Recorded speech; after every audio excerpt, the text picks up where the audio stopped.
আসসালামু আলাইকুম রহমতুল্লাহি ওয়াবারাকাতুহ। একবার ভেবে দেখুন, যদি আজই আপনার জীবনের শেষ দিন হয়, তাহলে মহান আল্লাহর কাছে আপনি কি চাইবেন? ধন সম্পদ, বড় বাড়ি, নাকি দুনিয়ার সম্মান? মৃত্যুর সময় এগুলোর কোনোটি আমাদের কাজে আসবে না। তখন সবচেয়ে মূল্যবান হবে আল্লাহর রহমত ও ক্ষমা। তাই একজন মুমিনের উচিত সব সময় আল্লাহর কাছে কিছু গুরুত্বপূর্ণ বিষয়ে দোয়া করা। প্রথমত, ঈমানের ওপর মৃত্যু। আল্লাহর কাছে দোয়া করুন, হে আল্লাহ, আমাকে শেষ নিঃশ্বাস পর্যন্ত ঈমানের উপর অটল রাখুন এবং ঈমানের সাথেই মৃত্যু দান করুন।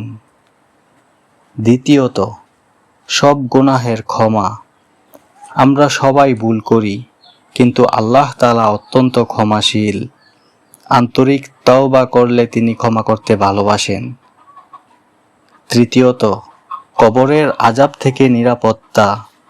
রাসূলুল্লাহ সাল্লাল্লাহু আলাইহি সাল্লাম কবরের আযাব থেকে আল্লাহর কাছে আশ্রয় চাইতেন। তাই আমাদেরও নিয়মিত এই দোয়া করা উচিত। চতুর্থত, নেক আমল করার তৌফিক। শুধু ভালো কাজের ইচ্ছা নয়, বরং সেই কাজ করার শক্তি ও সুযোগও আল্লাহর কাছে থেকেই আসে। পঞ্চমত, নিজের পরিবার ও সন্তানের হেদায়েত। একজন মুমিন শুধু নিজের জন্য নয়, নিজের পরিবারকেও আল্লাহর পথে দেখতে চান। ষষ্ঠত, হালাল ও বরকতময় রিজিক। অল্প হলেও হালাল ও বরকতময় রিজিক অনেক উত্তম।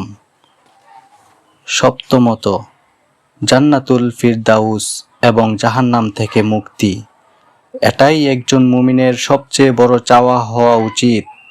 প্রিয় ভাই ও বোন, আমরা জানি না আমাদের মৃত্যু কখন হবে, তাই আজ থেকেই এসব দোয়া আন্তরিকতার সঙ্গে আল্লাহর কাছে চাইতে শুরু করুন। আল্লাহ তাআলা আমাদের সবাইকে ক্ষমা করুন, ঈমানের সঙ্গে মৃত্যু দান করুন এবং জান্নাতুল ফেরদাউস নসিব করুন। আমিন। ভিডিওটি ভালো লাগলে লাইক দিন, শেয়ার করুন এবং ইসলামিক ভিডিও পেতে আমাদের চ্যানেলটি সাবস্ক্রাইব করুন। আসসালামু আলাইকুম রহমতুল্লাহি ওয়া বারাকাতুহু।